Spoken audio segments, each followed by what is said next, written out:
Okay,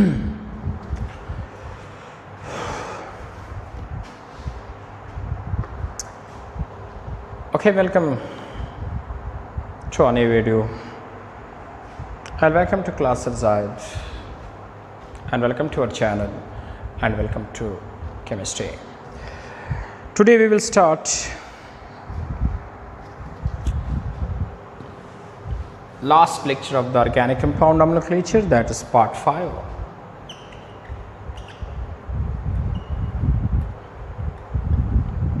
Of organic compound nomenclature, and today we will just practice on different compound.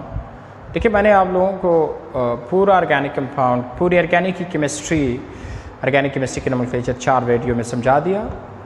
आज का जो section है वो मुख्तलिफ़ कंपाउंड हम लेंगे और उसको नाम देंगे, इससे हमें प्रैक्टिस हो जाएगी कि आया जो रूल्स है जो 4 वीडियो हमने देखी हैं कि आया उसमें हमें कोई समझ आया है या नहीं आया। तो आज हम डिफरेंट एग्जांपल लेके उसके नाम देंगे कि हमारी जो है ना वो प्रैक्टिस हो जाए। लेकिन ये वीडियो तब देखनी है अगर पहले 4 वीडियो आप लोग देख चुके हैं, तो फिर इसी को जो है ना आप लोग देख ले कि किस तरह आप ऑर्गेनिक कंपाउंड्स को नाम देंगे। सपोज़ ये एक ऑर्गेनिक कंपाउंड है,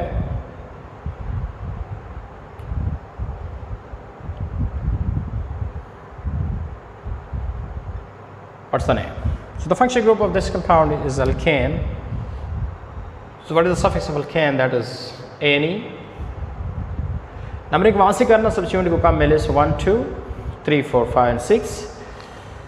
So 2 पे 2 है, so 2 2, और एक 4 पे है, so 2 2 4 कितने हो गए? Trimethyl.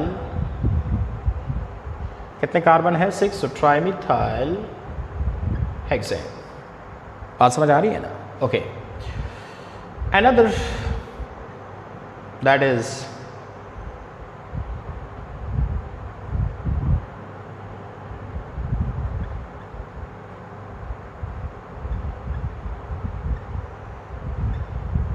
that. What is the function group here? Double bond, so that is alkene. So numbering यहाँ से करना है क्या function group को कम मिले, so how many carbon? Yeah, that's 7, so heptene. hept और किस पोजीशन पे डबल बॉन्ड है? सेकंड पे, so hept to ene, the best one, the best way, hept to ene. Okay, substituent कौन कौन से हैं? मिथाइल है, इथाइल है एंड ब्रोमो है। सो ब्रोमो अल्फ़ाबेटिकली ऑर्डर में पहले होता है, सो 6 ब्रोमो। नंबरिंग वहाँ से करना है, पैरेंट को कम से कम नंबर में। 6 ब्रोमो, एथ मैथ, ई पहले होता है, एम पहले होता है, ई। 6 bromo, 5 ethyl, 2 methyl, heptoene. So that is the name of compound. Okay, ज़रा 1 मिनट वेट कर ले, अजान हो रही है।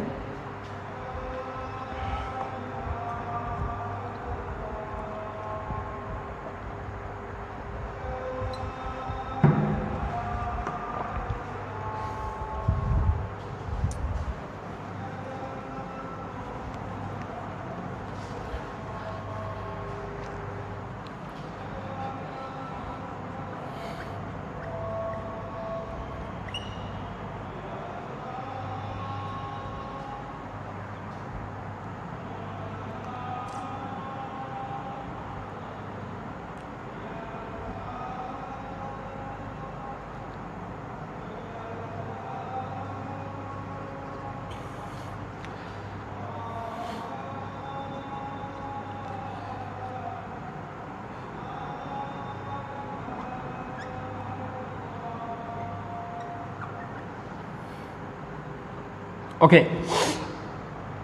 लेकिन अदर कंपाउंड है, इसको नाम देना है। The function group is alcohol. So what is the suffix of alcohol? OL। किस पोजीशन पे है 1 पे? सो 1 OL। कितने कार्बन है? सो 7। 6 कार्बन है, सो हेक्सेन 1 OL। और 3 पोजीशन पे सब्स्टिट्यूएंट है ब्रोमो नाइट्रो, पहले ब्रोमो लिखते हैं, सो 3 ब्रोमो, अल्फ़ाबेटिकली ऑर्डर में B पहले है, नाइट्रो N से, 3 ब्रोमो 3 नाइट्रो हेक्सेन 1 OL। या यू भी लिख सकते हैं 3 ब्रोमो 3 नाइट्रो 1 हेक्सेनॉल, ये भी लिख सकते हैं। So the name of compound 3-bromo-3-nitro 1-hexanol. इसी तरह अगर फंक्शन ग्रुप आ जाए कोई और, like for example function group of ketone and ketone is here, 2 ketone आ गए. सो नंबरिंग कहाँ से करना है? दोनों से सेम है. सो 1 2 3 4 5 6 7 8. What is the function group of ketone? I am sorry, suffix of ketone ONE. कितने हैं? 2. कितने कार्बन है? 8. सो 8 को हम क्या बोलते हैं? Octane. Octane comma 2ONE. I am sorry, मैंने आप लोगों को क्या बताया था कि अगर 2 सेम फंक्शन ग्रुप आ जाए या 2 सेम सब्स्टिट्यूएंट आ जाए तो उसके लिए वर्ड यूज़ करना डाई. सो ऑक्टेन एक 3 पे है, दूसरा 6 पे है. So octane 3,6 डाइऑन. डाइऑन का मतलब है कि 2 फंक्शन ग्रुप है कीटोन के और वो पोजीशन है 3,6. क्योंकि पोजीशन देखिए, मैंने आपको कहा था कोई भी कार्बन कंपाउंड से उसमें 5 चीज़ें होती हैं. उसमें एक लोकेंट्स है. लोकेंट्स क्या होता है? Position of the function group and position of the substituent. तो position of the function group must देना है. So octane 3,6 dione, the name of compound octane 3,6 dione. बात समझ आ रही है सबको? ओके. इसी तरह सपोज अगर कोई भी कार्बन कंपाउंड आए जी, उसको नाम देना है the carbon compound is suppose that the function group जो भी हो, कोई भी फंक्शन ग्रुप दे दें. दैट इज फॉर एग्जांपल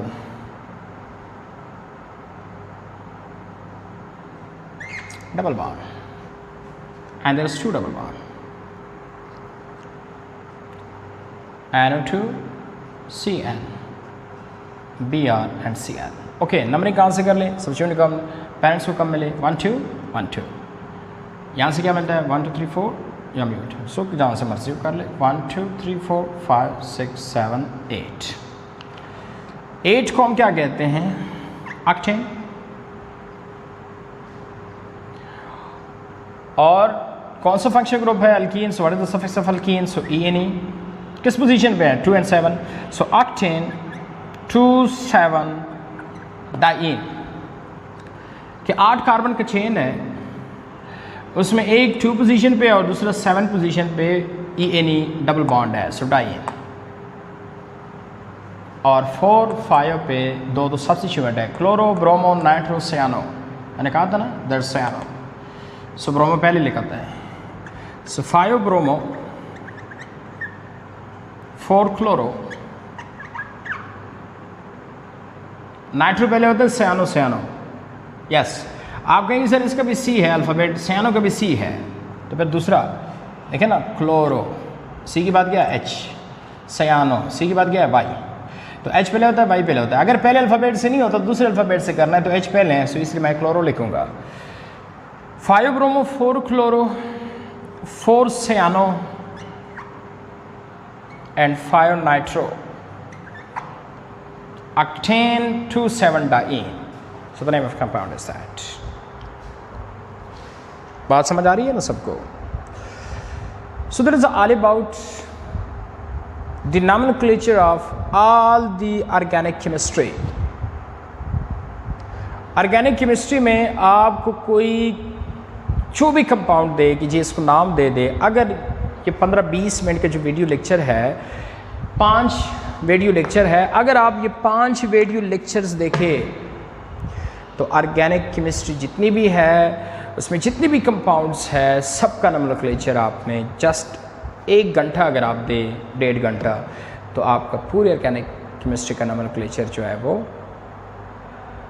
हो गया. हाँ, इसमें जो साइक्लिक है, एरोमेटिक कंपाउंड है, उसका थोड़ा डिफरेंस है, लेकिन उसका भी इसी तरह ही है. लेकिन वो चूँकि साइक्लिक है वो मैं अलग वीडियो में बताऊंगा. लेकिन उससे अलावा जितनी भी ऑर्गेनिक कंपाउंड है, ऑर्गेनिक केमिस्ट्री के जो नोमेनक्लेचर है वो आपने घंटे 1.5 घंटे में पूरे ऑर्गेनिक का सीख लिया. लोग क्या करते हैं, लोग ऑर्गेनिक केमिस्ट्री जब स्टार्ट करते हैं तो एक चैप्टर है अल्केन, एल्कीन, एल्डिहाइड, कीटोन, जो भी है अल्कोहल, तो हर एक का अपना अपना नोमेनक्लेचर करते हैं। याद रखिए, इस तरह सीखना बहुत मुश्किल हो जाता है, बच्चे तंग हो जाते हैं कि तो उधर भी था, इधर भी ये वो। चंद ही रूल्स है और सबके सेम है, तो आपने सब नोमेनक्लेचर जो है वो आपने क्या करना है, इकट्ठा सीखना है। और क्या तरीका है कि किसी भी कंपाउंड्स को अगर आप जब नाम देंगे तो सबसे पहले क्या करना है, उसका फंक्शन ग्रुप मालूम करें, उसका सफिक्स क्या है, और जब सफिक्स मालूम हो जाए तो फिर उसमें कार्बन चेन गिने, कार्बन एटम गिने चेन में, उसके मुताबिक नाम आराम से दे सकते हैं। सब्स्टिट्यूएंट जो भी है वो इस तरह कर लें।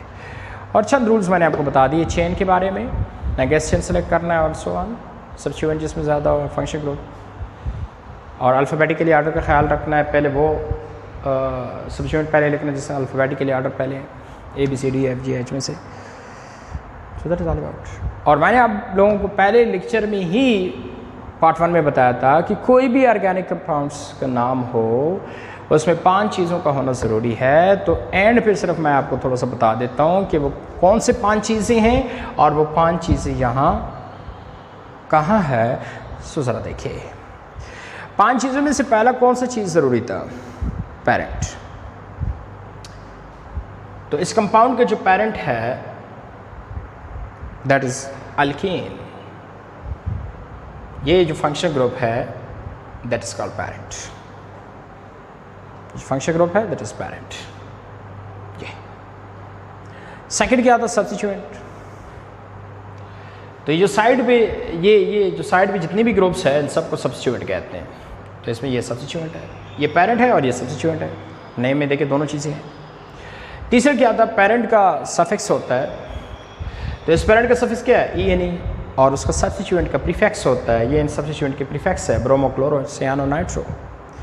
और पांचवा क्या था, मैंने बताया था कि पेरेंट और सब्स्टिट्यूएंट की पोजीशन लाजिम देना है। जी पेरेंट का पोजीशन है 2 7 की पोजीशन है, that is the locants of parents, and 5 4 4 5 that is also the position, but that is the position of substituent. मैंने कहा था कि 2 चीज़ों का पोजीशन होता है, एक पोजीशन ऑफ सब्स्टिट्यूएंट होता है, एक पोजीशन ऑफ फंक्शनल ग्रुप होता है। That is the position of functional group and that one is a position of substituent. तो कितनी चीज़ें हैं इसमें, 5 की चीज़ें मौजूद है। कौन से 5 चीज़ें, मैं ज़रा लिख लेता हूँ। पेरेंट्स होना चाहिए, जो फंक्शनल ग्रुप है दैट इज़ पेरेंट्स, उन्हीं का सफिक्स होना चाहिए। बकाया जो साइड पे ग्रुप होते हैं या जिसकी प्रायोरिटी लिस्ट में फंक्शन ग्रुप की ऑर्डर कम है, वो जो फंक्शन ग्रुप है दैट इज सब्स्टिट्यूएंट, और सब्स्टिट्यूएंट का क्या होता है, प्रीफिक्स होता है, and the last one is locants, किस पोजीशन पे है,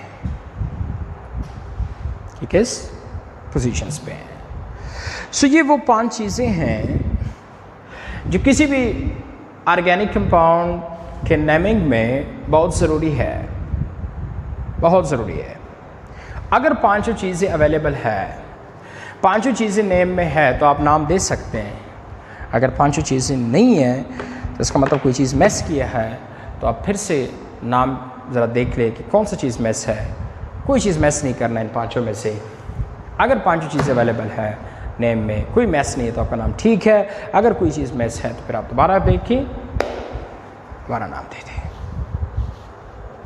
so that is all about organic chemistry nomenclature. और मैं आप लोगों को बताऊं, ये 5 वीडियो जो है ये मैंने पर्सनली 1 घंटा 12 मिनट में बनाए, 1 घंटा 15-20 मिनट, लेकिन मैंने डिवाइड कर दिया पार्ट 1, पार्ट 2, पार्ट 3, क्योंकि 1 घंटा 1.5 घंटा का लेक्चर जो है ना वो अपलोड नहीं करते, हम 15-20 मिनट का करते हैं। तो 1 घंटा 15-20 मैंने डिवाइड कर दिया और 5 पार्ट्स के वीडियो बन गए, and that is all about whole organic chemistry nomenclature.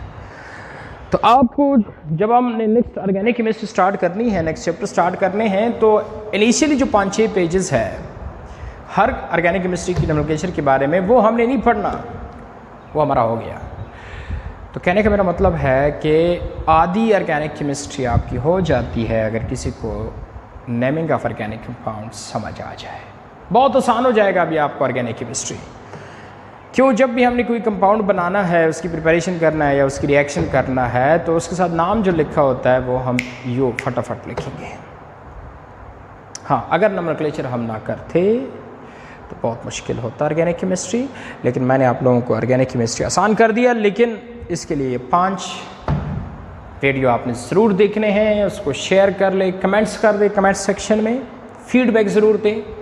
अगर आपने ऑर्गेनिक नोमेनक्लेचर अच्छे तरीके से, अच्छे अंदाज में सीख लिया तो ज़रूर आप फीडबैक दें।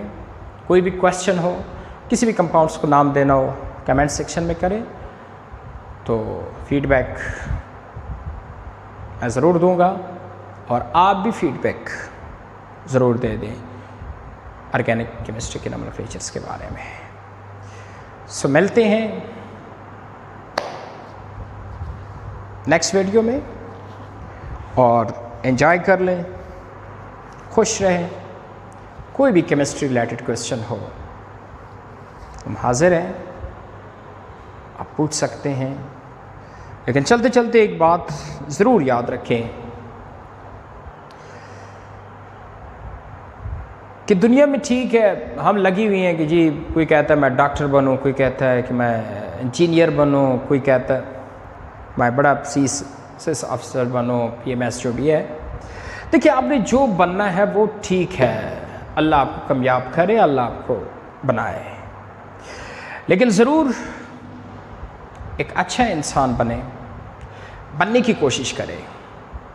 आप डॉक्टर हैं लेकिन डॉक्टर के साथ एक अच्छे इंसान बने। आप इंजीनियर हैं लेकिन साथ इंसानियत सीखिए, एक अच्छे इंसान बने। अगर आप एक अच्छे इंसान बनने की कोशिश करें और आप एक अच्छे इंसान बन गए, फिर आप जिस फील्ड में भी हो तो इस दुनिया में भी आप खुश होंगे, कामयाब होंगे और उस दुनिया में भी आप खुश होंगे। आप टीचर बनना चाहते हैं, आप डॉक्टर बनना चाहते हैं, जो बनना चाहते हैं उसके लिए स्ट्रगल करना पड़ेगा, लेकिन साथ साथ ज़रूर एक अच्छा इंसान बने, लोगों की खिदमत करें, लोगों की खिदमत करें और लोगों की खिदमत में अपनी खुशी फील होती है, अपनी खुशी महसूस होती है। और याद रखें, अगर आप लोगों ने लोगों की खिदमत शुरू कर दी तो आपको एक खुशी सी मिलेगी। तो खुश रहें, आबाद रहें। नेक्स्ट वीडियो में हम मिलते हैं, तब तक के लिए अल्लाह हाफ़िज़। Thank you very much for watching this video.